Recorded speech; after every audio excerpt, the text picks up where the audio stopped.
So there are three main ways I like to personally deal with pulled weeds from the garden or orchard or planter bed or anything. And here they are. My first favorite way to deal with pulled weeds is to give those weeds to the animals for food. Sheep, goats, the donkeys, pigs, the chickens, the turkeys, the quail, any of it. That is my number one favorite way to deal with the mass quantity of weeds that we would be pulling from the garden. And that's the primary way of doing it, or at least that's the way I would want to make sure the most gets used out of those weeds, because they're weeds in the garden, but they're food for the animals.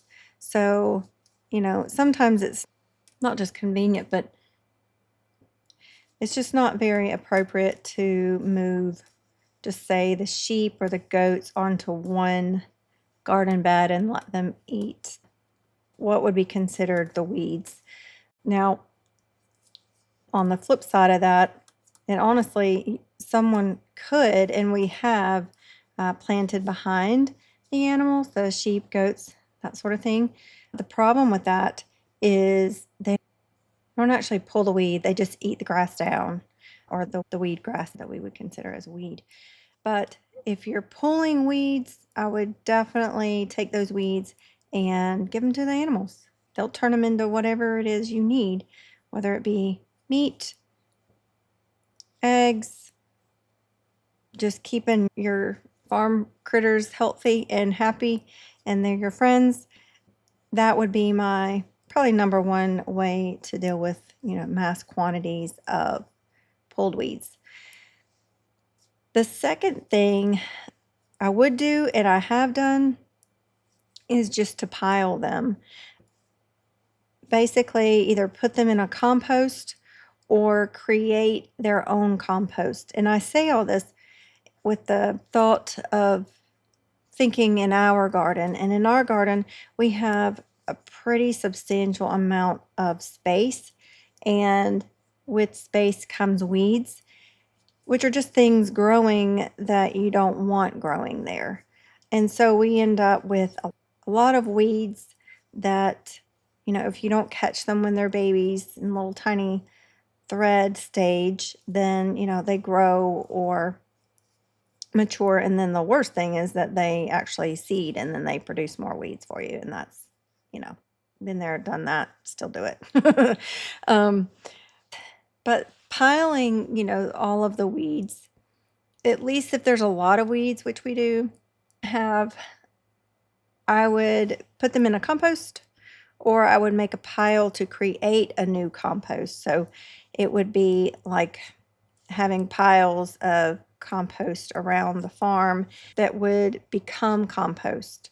It would become dirt, that sort of thing. There are some farms that's what they do. They just kind of take all of the weeds or the scraps and that sort of thing, and they'll just make a huge pile, and they just keep adding to it and adding to it. And of course, most of the time, these folks have a tractor to be able to make it a little more vertical. And then eventually they'll take their birds, and we've done this as well. They'll take their birds and they'll fence them in around that pile, and they will just get all the little grubs and the birds, I mean, like chickens and turkeys, that sort of thing.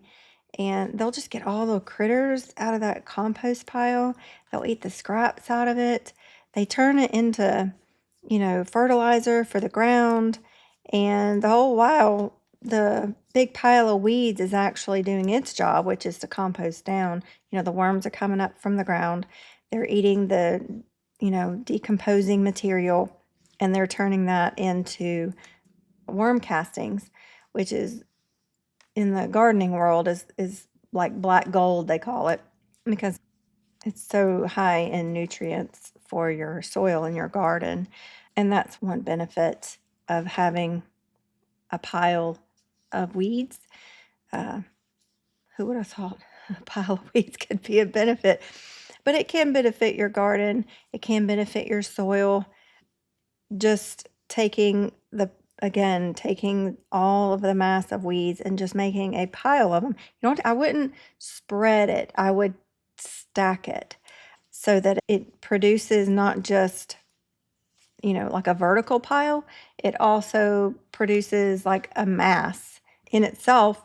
And then within that mass, it will start to function as a compost pile, which it will heat up. It will kill weed seeds that are in it.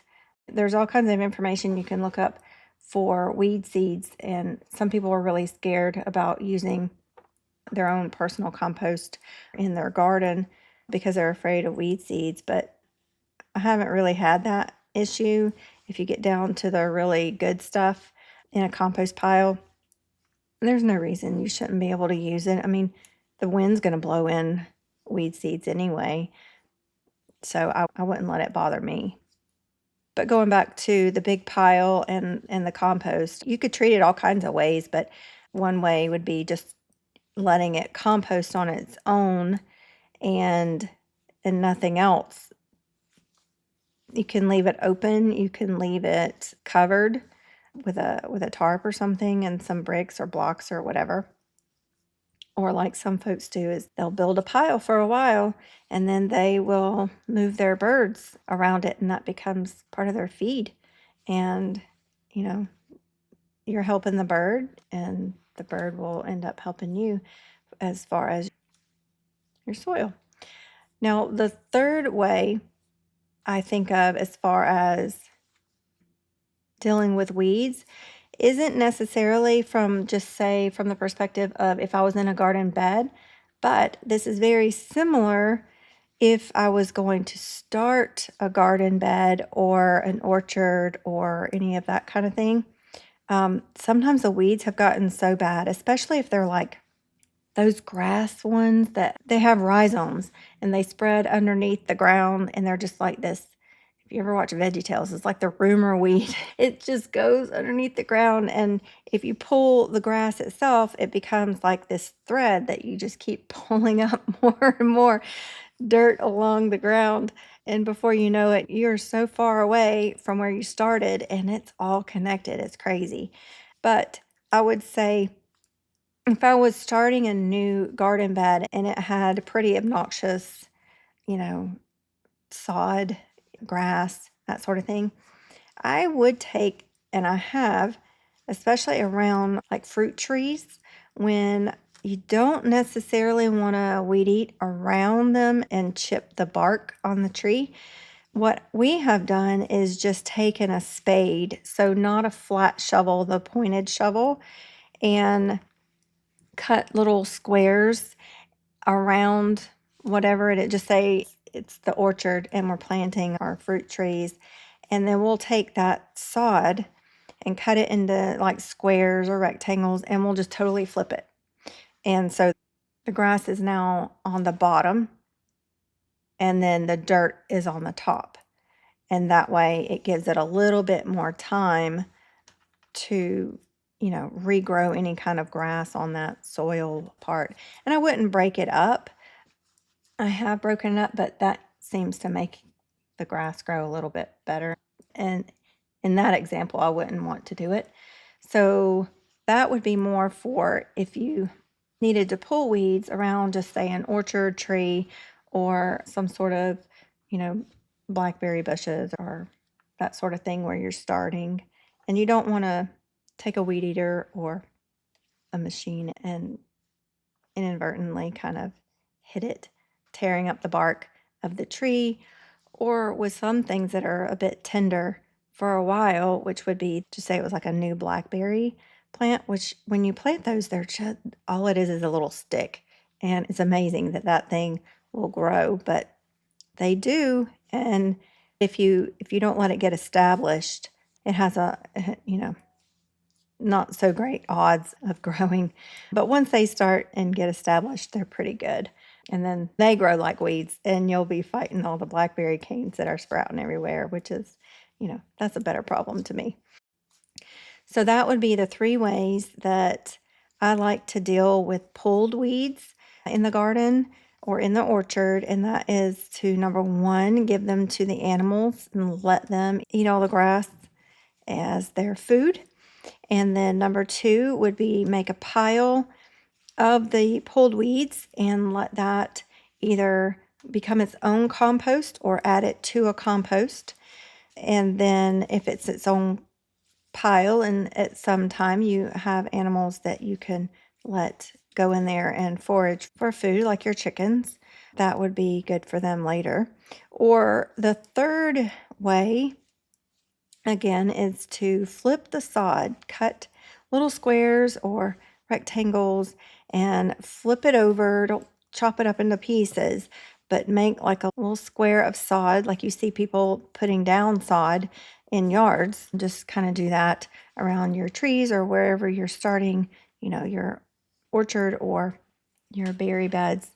And that way you can just take that square and flip it over upside down, and the dirt will now be on the top and the grass would be on the bottom, and it will kill it out, and then it will also settle a good bit. But that will give your tree or your cane bush or whatever it is that you're planting a little bit more time to get established before you go getting that weed eater out.